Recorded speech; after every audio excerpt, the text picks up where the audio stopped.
Alright, kumusta pong lahat? Kumusta ating kababayan?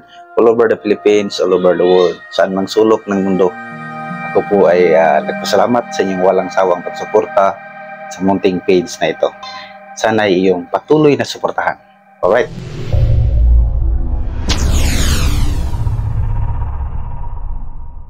Ang kwento natin ngayon, ito ay tungkol sa saan nagmula ang pangalan ng araw ng isang linggo. Saan mo nagsimula?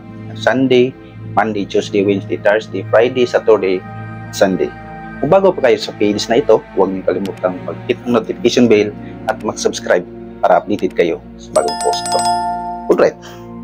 Ang Monday ay nagmula sa Greek word na lune or luna. From the word luna, which mean na ibig sabihin ay moon. Kaya meron tayong tinatawag na lunar eclipse, luna or luna, lune or luna.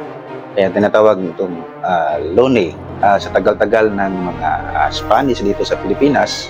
Na-adapt natin yung pangalan na yan. Ito ay tinatawag na instead of lune or luna, tinatawag nating lunis. Sa Bisaya natin tinatawag lunis at sa Tagalog lunis. So ang ibig sabihin from the word luna, which mean moon. Kaya tinatawag siyang Monday na ibig sabihin ay moon's day, araw ng buwan. Ang Tuesday naman, ito naman ay pinangalan sa Norse mythology na si Tyr. Si Tyr or Theus. Tuesday. Na ibig sabihin at Tuesday. Ito ay araw Norse god Theus. Si Norse god Theus, ang Panginoong si Theus o si Tyr ay anak siya ng Diyos na si Odin. Norse god o Diyos ng digmaan. Alright. Wednesday naman ay galing sa Old English word na Wednesday. Wednesday meaning na ibig sabihin ng Old English word na Wednesday, ibig sabihin Odin's Day. Si Odin ay Norse god. Sa Norse mythology, siya ang tinatawag na Father of all gods. Siya ang ama sa lahat ng Diyos ng Norse mythology. Si Odin. Ang anak niya, si Tuesday o si Tyr, ang Diyos ng digmaan. Tinatawag natin siyang Tuesday, from the word Tuesday, naging Tuesday. Sa Wednesday naman, is galing sa word na Wednesday. Ito ay ibig sabihin ay Odin's Day. Ito ang araw para sa Diyos ng mga Norse god na si Odin. Ang Thursday naman ay galing sa Norse god na si Thor. Ibig sabihin, si Thor ay Diyos ng kulog at kidlat. Ang Friday naman ay galing sa Norse god, galing sa Old English word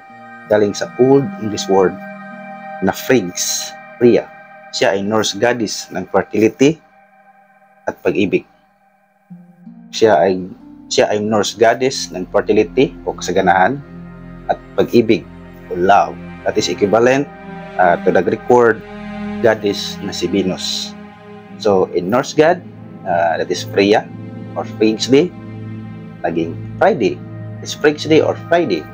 That's Old English word, Freya's Day or Friday. Freya Day or Friday. From the word Norse goddess na si Freya. Ang Saturday naman, ito ay Roman god. From Roman god na si Saturn. May tawag siya Saturn Day. At tawag siya Saturday from the word Saturn. So, recognize sa Latin na tinatawag na Dies Saturni. Si Saturn ay Diyos ng mga Romano sa agrikultura, oras. Siya ang ama ni Roman god na si Jupiter. Si Saturn ay anak ni Roman god na si Jupiter. Ang Saturn ang pinakamabagal na mag-ikot na planeta. Sa loob ng araw. At isa sa 5 sa pinakamaliwanag na planeta sa universe. Ang Sunday naman ay galing sa isang Middle English word na Sunday na mula sa word English word, or sa Old English word na Sonan's Day. Na meaning, ito ay particular day ng pagsamba sa araw. Sa araw, wala pa sa kapanahonan ng mga imperyong Babylonia. Sa Latin naman, ito yung natawag na Dies Dominicus, na ibig sabihin Day of the Lord. So, in the Roman Catholic, especially in Christian, Roman Catholic, Sunday, ay tinatawag nilang the Day of the Lord. So, araw ng Panginoon. Tunan ang word na Dies Dominicus ay naging isang Domingo, galing sa Spanish, na ibig sabihin araw ng Panginoon. Ako po ay nagpasalamat sa inyong panonood at sana ay mayroon kayong natutunan sa konting vlog na ito. Good luck, more power.